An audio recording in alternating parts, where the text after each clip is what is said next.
Joël Gézère, vous avez participé à une rencontre interreligieuse chrétien-musulman autour de la question de l'écologie. Alors vous, justement, vous êtes en plein dans l'actualité puisque l'Église protestante de France, l'Église protestante unie de France, tenait il y a quelques jours un synode à 7 sur la question de l'écologie. Alors les protestants reviennent armés de quoi par rapport à cette dégradation de la planète? Oh, c'est pas un combat armé en tout cas, hein. C'est un combat effectivement. C'est les armes de l'esprit. Voilà, et aussi concrète et aussi de spiritualité.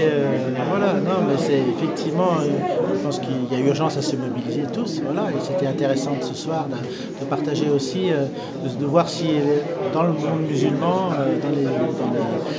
dans les communautés musulmanes locales là, de Vienne et alentours, cette préoccupation était présente ou pas, parce que les cultures sont différentes, on sait encore, donc c'était un enjeu.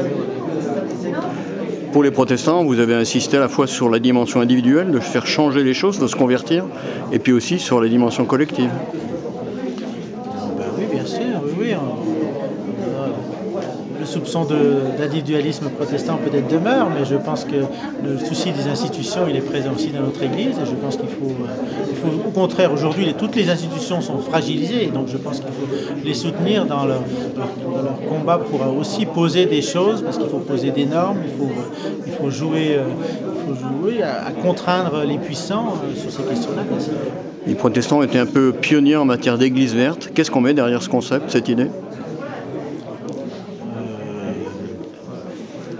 C'est juste comment dans nos églises, dans nos paroisses, dans nos communautés, dans nos œuvres et mouvements, concrètement, faire des choses concrètes et pratiques, voilà, des diagnostics énergétiques, ne plus utiliser des jetables, etc., voir notre consommation d'énergie, etc., dans les églises locales. Donc c'est un outil très concret, très pratique pour progresser dans ces préoccupations-là. En conclusion, lors du tour de table de conclusion, vous avez plaidé pour une rencontre un peu institutionnelle des différentes églises au plan national sur ces questions de l'urgence climatique.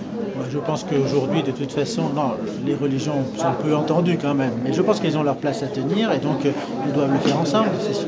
Surtout sur des questions communes où nous sommes très proches et quasiment au diapason.